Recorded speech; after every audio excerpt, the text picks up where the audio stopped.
தாகாவே நானும் காண நாளும் காண ஆசையாய் அழைக்கின்றோமே.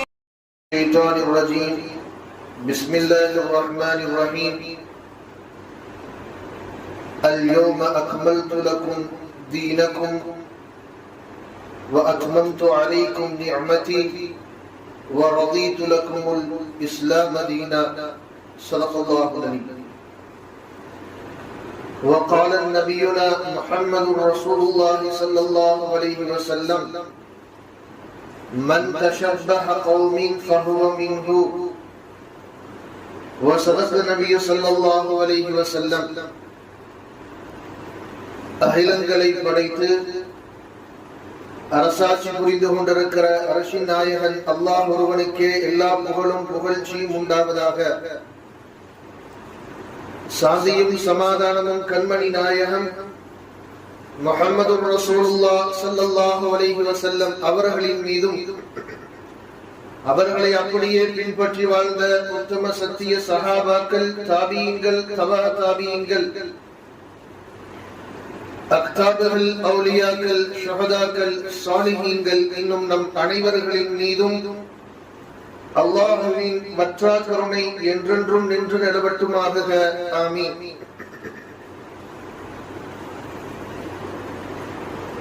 அல்லாஹ் ஜல்ல ஷானு தஆலா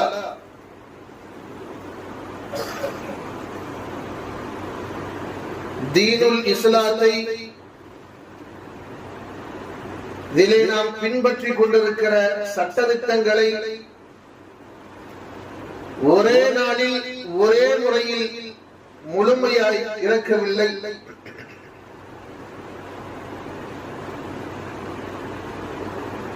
நபி பெருமானார் ஸல்லல்லாஹு அலைஹி வஸல்லம் அவர்களுடைய 40வது வயதிலே அல்லாஹ் இஸ்லாத்தை கொடுத்து நபியாய் அனுப்புகிற போது ஆரம்பகட்டமாய் அவர்கள் சொல்லிக் கொடுத்தது எல்லாம் லா இலாஹா இல்லல்லாஹ், அல்லாஹ் ஒருவன் மட்டும்தான், அவனை தவிர வேறு நாயன் இல்லை, முஹம்மதுர் ரசூலுல்லாஹ், முஹம்மது ஸல்லல்லாஹு அலைஹி வஸல்லம் அவனுடைய தூதராக இருக்கிறார்கள் என்கிற ஒரே ஒரு செய்தியை மட்டும்தான் நபி ஸல்லல்லாஹு அலைஹி வஸல்லத்தினுடைய ஆரம்பகட்ட இஸ்லாமிய அழைப்பாய் இருந்தது, தீனாய் இருந்தது, மார்க்கத்தினுடைய சட்டமாய் இருந்தது. ஹிஜ்ரத்துக்கெல்லாம் கிளம்புவதற்கு ஒரு சில மாதங்களுக்கு முன்பாகத்தான் அல்லாஹ் தொழுகை என்கிற கடமையை முதலாக கடமையாய் மாற்றினார். அதுவரைக்கும் நோன்பு கடமையாக்கப்படவில்லை, தொழுகையும் கடமையாக்கப்படவில்லை. இஸ்லாத்திலே எதுவெல்லாம் கடமை என்று இப்போது நாம் பார்த்து கொண்டிருக்கிறோமோ அந்த எந்த கடமைகளும் கடமையாக்கப்படாத ஒரு காலம், எந்த ஹராமும் ஹராமுகளாக மாற்றப்படாத ஒரு காலத்தில் வெறுமனே அவர்களுடைய கடமையாய் இருந்தது கலிமாவை ஏற்பது, மனதால் நம்புவது, நாவால் மொழிவது, வாழ்க்கை நடைமுறையிலே அதை அமல்படுத்துவது. இது மட்டுமே கடமையாய் இருந்த ஒரு காலத்திலே இருந்து தீனுல் இஸ்லாம் ஆரம்பமாகி நபி ஸல்லல்லாஹு அலைஹி வஸல்லம் அவருடைய ஹிஜ்ரத்தை கடந்து 10 ஆண்டுகள் மதீனாவுடைய வாழ்க்கையை நிறைவு செய்து ஹஜ்ஜையும் இறுதி கடமையாய் நிறைவேற்றுகிற போது அல்லாஹ் அந்த வசனத்தை அருளி தருவார். அல்யௌம அக்மல்து லகும் தீனக்கும் வ அத்மம்து அலைக்கும் நிஅமதி வ ரதீது லகுமுல் இஸ்லாம தீனா. இன்றைய தினத்தில் நாம் இந்த மார்க்கத்தை நிறைவுபடுத்தி விட்டோம். இன்றைய தினத்திலே இந்த மார்க்கத்தை நான் முழுமையாக்கி வைத்து விட்டேன், உங்களுக்காக இந்த மார்க்கத்தை நான் திருப்திப்படுத்தி விட்டேன், ஏற்றுக்கொண்டேன் என்கிற வசனத்தை 23 ஆண்டுகளுடைய வாழ்வினுடைய முடிவிலேதான் அல்லாஹ் ஏற்படுத்துகிறான் என்று சொன்னால், அல்லாஹ் ஏற்படுத்தப்பட்டதற்கு பிறகு அல்லாஹ்வால் இந்த மார்க்கம் முழுமை அடைந்து விட்டது என்று அந்த ஒரு 10-13 ஆண்டுகளுடைய வாழ்வை நிறைவுபடுத்துவதற்கு பிறகு இந்த மார்க்கத்தில் எந்த ஒரு சட்டமும் புதிதாக உள்ளுக்குள்ளே சேர்க்கப்பட்டது கிடையாது. எந்த ஒரு சட்டமும் இனி ஹராம் என்று சொல்லப்பட்டதும் கிடையாது. மார்க்கம் முழுமை அடைந்து விட்டது. பெருமானாருடைய இறுதி ஹஜ்ஜை வைத்து, இறுதி ஹஜ்ஜிலே வைத்து அல்லாஹ் சொன்ன வார்த்தை அல்யௌம அக்மல்து லக்கும் தீனக்கும். இன்றைய தினத்தில் இந்த மார்க்கத்தை நான் முழுமையடைத்து விட்டேன், முழுமையாக்கி விட்டேன். இதற்கு பிறகு இந்த மார்க்கத்தில் எந்த ஒரு காரியமும் புதிதாக ஏற்படுத்தப்பட மாட்டாது, புதிதாக எந்த ஒரு விஷயத்தையும் விளக்கப்படவும் மாட்டாது. மார்க்கம் முழுமையடைந்து விட்டது பெருமானாருடைய காலத்தில். அந்த தீனை தான் உலகம் முழுக்க எடுத்துக்கொண்டு போனார்கள் சஹாபாக்கள். அந்த தீனுல் இஸ்லாத்தை தான் வாழ்க்கையினுடைய ஓரம் வரைக்கும், மரணத்தினுடைய இறுதி வரைக்கும் சஹாபாக்கள் பின்பற்றினார்கள். பின்பற்றுவதற்காக செய்திகளை தூண்டினார்கள். உலகம் முழுக்க தீனுல் இஸ்லாம் பரவியதற்கான அடிப்படை காரணம் அதுவாக அமைந்து போனது. இஸ்லாமியர்களாக வாழுகிற நமக்கு, முஸ்லிம்கள் என்று சொல்லக்கூடிய நமக்கு எப்போதுமே ஒரு தனி பழக்க வழக்கமும் தனி கலாச்சாரங்களும் நமக்கு எல்லோரை போல வாழ்க்கை அல்ல நம்முடைய வாழ்க்கை. இங்கு உணவிலே ஆரம்பித்து ஒரு மனிதனுடைய சிறுநீர் கழிப்பதும் வரைக்குமான ஒட்டுமொத்த விஷயங்களும் இந்த தீனுல் இஸ்லாம் சொல்லித் தந்திருக்கிறது. ஆடையை எப்படி அணிவிக்க வேண்டும் இஸ்லாம் சொல்லித் தருகிறது. தலையை சீவுவது இஸ்லாம் சொல்லித் தருகிறது. உணவை எடுத்து உண்ணுவதை இஸ்லாம் சொல்லித் தருகிறது. கரண்டை காலுக்கு மேலே ஆடை அணிவதை நபி ஸல்லல்லாஹு அலைஹி வஸல்லம் அவர்கள் கற்றுத் தருகிறார்கள் என்பதை பார்க்கிறோம். நரகவாதிகளுடைய ஆடை எப்படி இருக்கும்? நபி ஸல்லல்லாஹு அலைஹி வஸல்லம் சொல்லித் தருகிறார்கள். அவர்களுடைய ஆடை கரண்டை காலுக்கு கீழே கரை கூட்டுவதை போல இருக்கும். அது நரகவாதிகளுடைய ஆடை என்று நபி ஸல்லல்லாஹு அலைஹி வஸல்லம் எச்சரிக்கை செய்து பேசிக் கொண்டிருக்கிற போது ஒரு சஹாபி கேட்கிறார், யா ரசூலல்லாஹ், பெருமைக்குரிய எந்த எண்ணமும் என்னுடைய உள்ளத்திலே இல்லை. என்னிடத்திலே இருப்பது ஒரே ஒரு ஆடை மட்டும்தான். அதுவும் நான் அணிந்திருக்கிற இந்த ஆடை மட்டும்தான். அப்படி இருக்கிற நிலையில் எனக்கும் அது போல தண்டனை கிடைக்குமா? ஸல்லல்லாஹு அலைஹி வஸல்லம் அவர்கள் சொல்லுவார்கள், உங்களுடைய நபியிடத்திலே உங்களுக்கு அழகிய முன்மாதிரியை நீங்கள் பார்க்கவில்லையா? உங்களுடைய நபி பேணக்கூடிய சுன்னத்து உங்களுடைய மனதுக்கு போதுமானதாக இல்லையா? என்ன விஷயம்? உங்களுடைய நபி கரண்டை காலுக்கு மேலே ஆடை அணிபவராக இருக்கிறார். உங்களுக்கு அது போதுமானதாக இல்லையா என்பதை நபி ஸல்லல்லாஹு அலைஹி வஸல்லம் அவர்கள் கேட்கிற போது, ஆடை எப்படி அணிய வேண்டும் என்பதிலே ஆரம்பித்து ஒரு மனிதனுடைய ஒட்டுமொத்த வாழ்க்கையும் இப்படித்தான் நடக்க வேண்டும் என்கிற முழுமையான கட்டளைகளை, முழுமையான பாதைகளை பெருமானார் ஸல்லல்லாஹு அலைஹி வஸல்லம் அவர்கள் நமக்கு ஏற்படுத்தி கொடுத்திருக்கிறார். சில நேரங்கள் நேர்வாங்கை எடுத்து பெருமானார் தலையை சீவுவார்கள். சில நேரங்கள் முழுமையாய் தலையை சீவி முடிப்பார்கள். முன்னிருந்து ஒரு பல்லு விளக்குதை நபி ஸல்லல்லாஹு அலைஹி வஸல்லம் கற்றுத் தருகிறார்கள். மிஸ்வாக்கை எடுத்து முதல் தடவையாக முதலிலே வலது பக்கமாக விளக்குவார்கள், பிறகு இடது பக்கமாக விளக்குவார்கள். ஒரு சிறுநீரை கழிக்கிற போது அமர்ந்த நிலையிலே சிறுநீரை கழிப்பார்கள். கழித்து முடித்ததற்கு பிறகு சுத்தத்தை கற்றுத் தந்தார்கள், சுத்தப்படுத்துவதை சொல்லித் தந்தார்கள். ஒரு மனித வாழ்வில் எத்தனை விஷயங்கள் இருக்கிறதோ, வியாபாரமாக, குடும்பமாக, எத்தனை விஷயங்களோ, எல்லா விஷயங்களுக்குமான முன்மாதிரியை பெருமானார் ஸல்லல்லாஹு அலைஹி வஸல்லம் அவர்கள் நமக்கு காட்டி இருக்கிற போது இன்றைய காலத்தில் இருக்கிற இஸ்லாமியர்கள் எதை பின்பற்றுகிறோம் என்பது நம்முடைய சிந்தனைக்குரிய. மாற்றார்களுடைய பழக்கங்களை அப்படியே கொஞ்சம் எடுத்து நடக்கிறோம். ஒரு திருமண நிகழ்வுகளாக, ஒரு மரணத்தினுடைய நிகழ்வுகளாக அவர்கள் எதையெல்லாம் எடுத்து நடைமுறைப்படுத்திக் கொண்டிருக்கிறார்களோ அதே போல வேறொரு விதத்திலே அதே போல நடைமுறையை நாம் எடுத்து நடந்து கொண்டிருக்கிறோமே. இஸ்லாம் காட்டித்தராத நடைமுறைகள் அல்லவா? நபி ஸல்லல்லாஹு அலைஹி வஸல்லம் அவருடைய வாழ்வியலில் நமக்கு கற்றுக் கொடுக்காத, பேசிக் கொடுக்காத, சொல்லித் தராத நடைமுறைகளை எல்லாம் எடுத்து நடக்கிற ஒரு இஸ்லாமிய சமூகம் இன்று உருவாகிக் கொண்டிருப்பதை நாம் பார்க்கிறோம். இறுதி மூச்சு வரை சஹாபாக்கள் அவ்வளவு தூரம் நாயகத்தை நேசித்தார்கள். வெறுமனே நாயகத்துடைய நேசம் என்பது மனதிலே உள்ளதல்ல. நேசம் ரசூலுல்லாஹ் எப்படி ஆடை அணிவார்களோ அதே போல ஆடை அணிவிக்க வேண்டும்.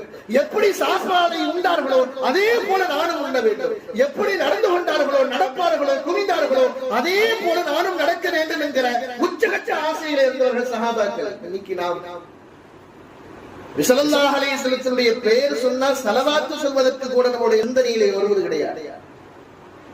அப்படியே வந்தாலும் ஸலவாத்தை மட்டுமே முழு நேரம் ஓதக்கூடியவர்களாக இல்லை. சஹாபாக்கள் வெறுமனே ஸலவாத்து சொல்கிற நேசம் அல்ல, உயிராக நேசித்தார்கள் சஹாபாக்கள். தூக்கு மேடையிலே நிறுத்தப்படுகிறார், கைதியாக பிடிக்கப்பட்டார், மிக அதிகமாக சித்திரவதைக்குள்ளாக்கப்படுகிறார். தூக்கு மேடையிலே நிறுத்தப்பட்டு இன்னும் சிறிது நேரத்திலே உனக்கு தூக்கு தண்டனை நிறைவேற்றப்பட இருக்கிறது, நாங்கள் கேட்பதற்கு நீ சரி என்று சொல்லிவிட்டார், ஆமாம் என்று ஆமாதித்து விட்டாலும் உன்னை நாங்கள் தூக்கிலே இருந்து விடுதலை செய்து விடுகிறோம். என்ன விஷயம்? நீ நிற்கிற இதே இடத்திலே நபி ஸல்லல்லாஹு அலைஹி வஸல்லத்தை நிற்பதை நீ விரும்புகிறேன் என்று ஒரே ஒரு மொழிதலாக ஒரே ஒரு முறை ஆம் நான் விரும்புகிறேன் என்று சொல்லிவிடு, உன்னுடைய உயிர் தப்பி. குஃபார்கள் கூடி நிற்கிற ஒரு இடம், அதிகமான சித்திரவதைக்குள்ளாக்கப்படுகிறார்கள். இன்னும் சிறு நேரத்தில் அவருடைய உயிரும் பறிக்கப்பட இருக்கிறது. பறிக்கப்படாமல் இருப்பதற்கு அவர்கள் கேட்பது ஒரே ஒரு வார்த்தை மட்டும்தான், இந்த இடத்துல நீ நேசிக்கிற முஹம்மது ஸல்லல்லாஹு அலைஹி வஸல்லம் அவர்கள் நிற்பதை நீ விரும்புகிறேன் என்று சொல்லிவிடு, உன்னுடைய உயிர் தப்பி. அவர் மறுத்தார். உச்சகட்டமா போய் இன்னும் கேட்டார்கள், நீ சொல்லலாம் வேண்டாம், உன்னுடைய மனதால் நீ ஏற்றுக்கொள், இதே இடத்துல நிற்பதை நான் விரும்புகிறேன் என்று எங்களிடத்தில் சொல்லக்கூட தேவையில்லை, நீ மனதில் ஏற்றுக்கொள், மனதால் நினைத்துக்கொள், உனக்கு நான் விடுதலை தருகிறேன். அப்போதான் அவர்கள் பேசுவார்கள். நபி ஸல்லல்லாஹு அலைஹி வஸல்லம் அவர்கள் அவருடைய பாதத்திலே ஒரு முள் தைப்பதை கூட நான் விரும்புகிறேன். நேசம் எப்படி இருக்க வேண்டும் தெரியுமா? தன்னுடைய உயிர் பிரிகிற கடைசி நேரமாக இருந்தாலும் கூட பெருமானாருடைய நேசத்தை ஒரு இம்மி அளவும் விட்டு தர முடியாத சஹாபாக்களுடைய உச்சகட்ட நேசம். ஒரு சஹாபி இல்லை, 1,24,000 என்று கணக்கு சொல்லப்படுகிற எல்லா சஹாபாக்களுடைய உள்ளத்திலேயும் பெருமானாருடைய நேசம் உச்சகட்டமாய் இருந்ததை பார்க்கிறார். உமர் ரலியல்லாஹு குற்றி கொலை செய்யப்படுகிற அந்த நிகழ்வு, தொழுகையிலே இருக்கிறார்கள், பின்னாலே இருக்கிற ஒரு யஹூதி குற்றி கொலை செய்து விடுகிறார். ரத்த வெள்ளத்திலே வீற்று கிடக்கிறார்கள், படுக்கிறார்கள். குத்தியவனை பிடிப்பதற்காக சில பேர் ஓட்டம் எடுத்து ஓடுகிற போது அவர்களுடைய ஆடையை அகன்று கரண்டை காலுக்கு கீழே போவதை பார்க்கிற உமர் ரலியல்லாஹு அழைத்து பேசி அந்த வார்த்தைகள் வந்தார், என்னுடைய உயிர் போகலாம், நான் இருக்கிற காலத்தில் என்னுடைய பார்வைகளுக்கு உட்பட்ட நிலையில் பெருமானாருடைய சுன்னத்தை தாண்டிய நிலையிலே உங்களுடைய ஆடை இருப்பதை நான் ஏற்றுக்கொள்ள மாட்டேன், எனவே நீங்கள் உங்களுடைய ஆடையை சரிந்து செய்து கொள்ளுங்கள். ஓடி போனவனாகவே இருக்கு. ஓடி போவதிலே கூட உங்களுடைய ஆடை பெருமானாருடைய ஆடைக்கு ஒப்பாய் இல்லாத நிலையில் நீங்கள் ஓடி போவீர்களானால் அதை இந்த உமர் விரும்ப மாட்டேன் என்கிற வார்த்தையை சொல்கிற போது உமர் ரலியல்லாஹு சக்கராத்திலே இருக்கிறார்கள் என்பதை பார்ப்பார். உச்சகட்டமான பாசத்தை தன்னுடைய இறுதி நேரத்தில் வரைக்கும் வைத்தவர்கள் சஹாபா பெருமக்கள். தன்னுடைய ஆடையில், தன்னுடைய விஷயத்தில், எல்லா விதத்திலேயுமே பெருமானாரை முன்மாதிரியாக இருந்தவர்கள், அப்படியே பின்பற்றுவதை தன்னுடைய வாழ்நாள் ஆசையாக வைத்தவர்கள் சஹாபா. ஹுதைஃபத்துல் யமான் யமன் நாட்டினுடைய ஆளுநராக நியமிக்கப்பட்டு ஒரு விருந்து கொடுக்கப்படுகிறது. எல்லா அரசர்களுக்கும் அழைப்பு கொடுக்கப்பட்டு அழைப்பில எல்லா அரசர்களும் கலந்து கொண்டு உணவு பரிமாறப்படுகிறது. அரசர்களுடைய விருந்து அது மிக ஆடம்பரத்தினுடைய விருந்தாக இருக்கும். சாதாரண விருந்து என்று சொன்னாலே அங்கு ஒரு உணவுக்கு பகரமாக பல உணவுகளை வைத்து பரிமாறுகிற விதத்தில் அரசர்களுடைய விருந்து உணவு எப்படி இருக்கும், விருந்து உபசரிப்பு எப்படி இருக்கும்? ஹுதைஃபத்துல் யமான் ரலியல்லாஹு விருந்து கொடுக்கிறார்கள், அருகில் இருக்கிற சிற்றரசர்கள் எல்லாம் வந்து கலந்து கொள்கிறார்கள். ஒரு ஆடம்பரமான பிரம்மாண்டமான உணவு தயாராக்கப்படுகிறது. பலவிதமான உணவுகள் தயாராக்கப்பட்டு பல நாட்டினுடைய தேசங்களிலே இருந்து வந்த மன்னர்கள் எல்லாம் உணவை அருந்தி கொண்டிருக்கிற நேரத்தில் ஹுதைஃபத்துல் யமான் ரலியல்லாஹு அன்ஹு ஸல்லல்லாஹு அலைஹி வஸல்லம் அவருடைய சாஹிபு சிர்ர், ரகசிய தோழர் என்று பெருமானார் ஸல்லல்லாஹு அலைஹி வஸல்லம் அவர்களால் சொல்லப்பட்ட சஹாபி, வாழ்நாள் முழுக்க பெருமானார் எப்படியெல்லாம் வாழ்ந்தார்களோ அதே போன்ற ஒரு வாழ்க்கையை அச்சப்பெறாமல் தன்னுடைய வாழ்நாள் முழுக்க வாழ்ந்து வந்ததை புத்தியமாக பல நேரங்களில் உமர் ரலியல்லாஹு அன்ஹு இந்த முனாஃபிகீன்களுடைய பட்டியலை பெருமானார் உங்களிடத்திலே கொடுத்திருக்கிறார் என நான் கேள்விப்பட்டிருக்கிறேன். நான் அதிலே இருக்கிறேனா என்று என்னிடத்திலே நீங்கள் சொல்லுங்கள், நான் என்னை சரி செய்து கொள்கிறேன். உமரை போன்ற பெரும் பெரும் சஹாபாக்கள் எல்லாம் நபி ஸல்லல்லாஹு அலைஹி வஸல்லம் ரகசிய தோழராயிருந்த, ரகசியங்களை அறிந்து வைத்திருந்த இந்த ஹுதைஃபா ரலியல்லாஹு அன்ஹு அவரிடத்திலே வந்து கேட்பதை எல்லாம் நாம் வரலாற்றிலே பார்க்கிற போது அந்த ஹுதைஃபா ரலியல்லாஹு அன்ஹு அவர்களால் அரசர்களுக்கு கொடுக்கப்படுகிற விருந்து. எல்லா அரசர்களும் கலந்து கொண்டு உணவை உண்டு கொண்டிருக்கிறார்கள். சில உணவுகள் ஹுதைஃபா ரலியல்லாஹு சாப்பிடும் போது கீழே விழுகிறது. விழுந்த உணவை எடுத்து தன்னுடைய தட்டிலே போட்டு மீண்டும் சாப்பிடுகிறார். நமக்கு தெரியும் சாப்பாட்டுடைய சுண்ணத்துகள் அது வருது. கைகளை சூப்பி சாப்பிடுவதும் தட்டை வலித்து சுத்தமாய் சாப்பிடுவதும் பெருமானாருடைய ஒப்பற்ற சுண்ணத்தல்லவா? எத்தனை பேர் என்று நடைமுறைப்படுத்துகிறோம்? அப்படியே நடைமுறைப்படுத்துபவர்களாக இருந்தாலும் வீட்டிலே நடைமுறைப்படுத்துபவர்கள் உண்டு.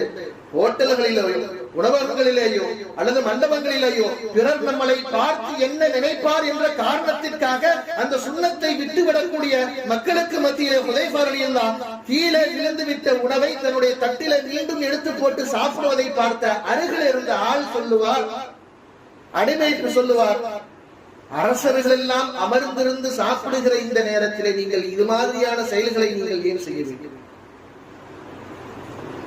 அரசர்கள் எல்லாம் அமர்ந்திருக்கிறார்கள். ஒரு சாதாரண செயலாக, அற்ப செயலாக கீழே விழுந்து விட்டு உணவை எல்லாமே எடுத்து போட்டு சாப்பிட வேண்டும் என்று கேட்கிற போது சத்தமிட்டு பேசிய அந்த வார்த்தைகள் எவ்வளவு தூரம் பெருமானாரை சஹாபாக்கள் நேசித்தார்கள் என்பதற்கான அர்த்தம். அத்தருக்கு சுன்னதி ஹாஉலாஇல் ஹுமகா, அத்தருக்கு சுன்னதி ஹாஉலாஇல் ஹுமகா. இந்த மடையர்களுக்காக நான் பெருமானாருடைய சுன்னத்தை என்னுடைய வாழ்நாளிலே நான் விட்டு விடுவேனா? இவர்கள் அரசர்களாக இருக்கலாம், எவ்வளவு பெரிய உயர்ந்த பதவிகளிலே உலகத்திலே இருக்கலாம். ஆனால் பெருமானாருக்காக, இந்த மடையர்களுடைய விஷயத்திற்காக நான் பெருமானாருடைய சுன்னத்தை ஒரு நாளும் விடமாட்டேன் என்று பேசுகிற ஹதரத் ஹுதைஃபத்துல் யமான் எவ்வளவு தூரம் பெருமானாரை இறுதி வரை உணவிலேயும் எல்லா நிலைகளிலேயுமே நேசித்தார்கள் என்பதற்கான சான்றுகளாய் நாம் பார்க்கிறோம். நம்முடைய நிலைகள் என்ன? நம்முடைய நிலை என்ன? எவ்வளவு சுன்னத்துகளை வழிமுறைகளை நாம் பின்பற்றிக் கொண்டிருக்கிறோம். ஆடை அணிவதிலே ஆரம்பித்து தூக்கத்திலே வரைக்கும் எவ்வளவு சுன்னத்துகளை நாம் கடைபிடிக்கிறோம். சுன்னத்துகளை பேணுவதில்லை என்பது ஒரு புறம் இருக்க, பிற மதத்தாரர்களுடைய பிற கலாச்சாரங்கள் எவ்வளவு தூரம் நம்மை பாதித்திருக்கிறது என்பது ரொம்ப தெரிய வேண்டிய ஒரு செய்தி. இன்னும் ஒரு சில நாள் போச்சுன்னா அதுவும் ஒன்று. அவர்கள் பட்டாசு வெடிக்கிறார்கள், அவர்களுக்கான பண்டிகை அது. நமக்கு பட்டாசு வெடிப்பது பண்டிகை அல்லவே. இன்னும் சொல்ல போனால் மிக அதிகமாக வெடிக்கிற நபர்களாக இஸ்லாமியர்கள் மாறி போயிருக்கிறார்களே. பிறந்த நாட்களுக்கு கேக்கு வெட்டுவது நமக்கான முன்மாதிரியா? எங்காவது பெருமானார் கற்றுத் தந்திருக்கிறார்களா? சஹாபாக்கள் சொல்லி காட்டியிருக்கிறார்களா? தாபீன்கள் ஏதாவது வழிமுறையை சொல்லி இருக்கிறார்களா? இன்று நாமும் அவர்களோடு சேர்ந்து பிறந்த நாளுக்கு கேக்கு வெட்டி கொண்டாடுகிற பழக்கம் என்ன மாதிரியான பழக்கம்? இஸ்லாம் காட்டித்தராத ஒரு பழக்கத்தை பின்பற்றுகிற இன்றைய தலைமுறைகளாய் மாறி போயிருக்கிறோம். பெற்றோர்கள் உறுதுணையாய் இருந்து கொண்டிருக்கிறார்கள். இன்னைக்கு இன்னும் ஒரு சில நாள் போயிருச்சுன்னா அந்த நாள் வந்துடும், new year. Happy new year அப்படின்னு சொல்லிட்டு எல்லாரும் கத்திக்கிட்டே ரோட்டுக்குள்ள சுத்தி கொண்டு இருக்கணும்னா தெரிய வேண்டியதான், வண்டி வண்டியை எடுத்து சுத்த வேண்டியதான். இன்னைக்கு இஷா தொழுகை 8 மணிக்கு, 7:50க்கு 7:45 இஷா வந்துருச்சு. இவ்வளவு எளிதாக இஷா வந்தும் கூட இஷா தொழுகைக்கு எந்த ஒரு நபர்களும் இருப்பதில்லை. ஆனால் 12 மணி வரைக்கும் நின்று கால்களுக்கு நின்று அந்த நிகழ்வை எல்லாம் பார்ப்பதற்கு உங்களுடைய மனம் ஏங்குகிறது, மனம் ஆசை கொள்கிறது என்று சொன்னால் எவ்வளவு தூரம் உங்களுடைய மனம் மாறி இருக்கிறது என்பதை பார்க்கிறோம். மாற்றார்களுடைய இடத்துல நின்று அந்த நொடி போறதெல்லாம் பார்க்கிறோம். 1, 2, 3 போய் கடைசியில 12 மணி வரும் பட்டாசு வெடிக்கணும், கேட்க வெட்டணும்.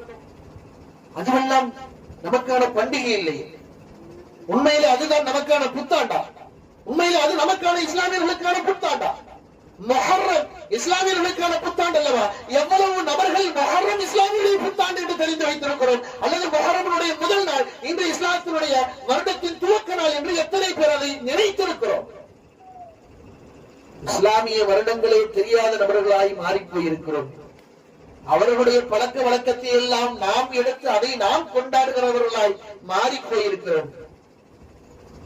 புகைப்படங்களை எடுத்து, கேக்கு வெட்டுதலை எடுத்து, புத்தாண்டு கொண்டாட்டம் என்கிற பெயரிலே வைத்து மகிழ்கிற மனோநிலை அது என்ன மனோநிலை என்று தெரியவில்லை. அதை அனுமதிக்கிற பெற்றோர்கள் எப்படியான மனநிலையில் இருக்கிறார்கள் என்பது புரியவில்லை. நன்றாய் நினைவிலே கொள்ளுங்கள், நினைவு வைத்துக் கொள்ளுங்கள். உங்களுடைய குழந்தைகளை, உங்களுடைய மகன் மகள்களை நீங்கள் அதை பார்ப்பதற்காக அனுப்புகிறீர்கள் என்று சொன்னால், அனுமதி கொடுக்கிறீர்கள் என்று சொன்னால், அல்லது நீங்களே அதிலே போய் கலந்து கொள்ள உங்களுடைய மனம் ஆசைப்படுகிறது என்று சொன்னால், அந்த செலவழிக்கப்பட்ட நேரம், நீங்கள் கொடுத்த அனுமதி, உங்களுடைய மனதிலே ஏற்பட்ட மகிழ்ச்சி, எல்லாவற்றையும் குறித்து அல்லாஹ் கியாமத்திலே கேள்வி கேட்பான், தவற மாட்டான் என்பதை நீங்கள் நினைவு வைத்துக் கொள்ளுங்கள். அது இஸ்லாமியருடைய பழக்கம் அல்ல. பெருமானார் நமக்கு காட்டி தந்த வழிமுறையும் அதுவல்ல. செலவழிக்கப்பட்ட ஒவ்வொரு நேரத்தை குறித்தும், செலவழிக்கப்பட்ட ஒவ்வொரு பணத்தை குறித்தும் அல்லாஹ் கேள்வி கேட்பான் என்கிற போது, நீங்கள் மாற்றார்களுடைய இடத்திலே நின்று கொண்டாடிய அந்த நிகழ்வை குறித்து அல்லாஹ் கேள்வி கேட்க மாட்டாரா?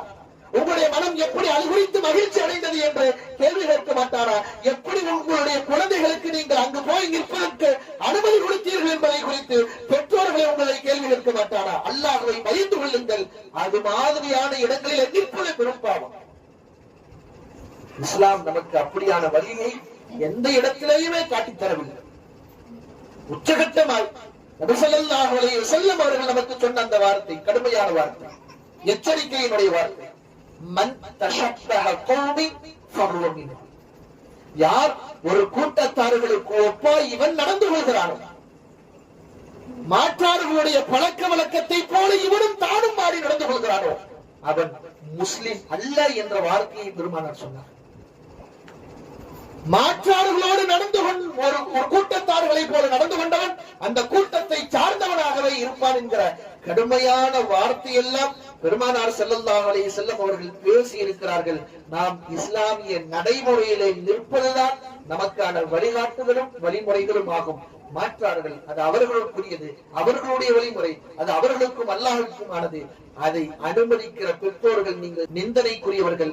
அங்கு சென்று மகிழ்ச்சியை நாடி செல்கிற அதுவெல்லாம் பாவகரமான சிந்தனை என்பதை உள்வாங்கிக் கொள்ளுங்கள். அல்லாஹ் இறுதி மூச்சு வரை தீனுல் இஸ்லாத்திலேயே வாழுகிற, ஒவ்வொரு செயல்களிலேயுமே இஸ்லாத்தை பின்பற்றுகிற, ஒவ்வொரு நிகழ்வுகளிலேயுமே பெருமானாருடைய அடிச்சுவற்றை அப்படியே பின்பற்றுகிற ஒரு கூட்டமாய், ஒரு கூட்டத்தாராய், அந்த மக்களாய் அல்லாஹ் நம் அனைவர்களையும் ஆக்கி அருள வேண்டும் என்கிற துஆக்களோடு நாம் நிறைவு செய்கிறோம்.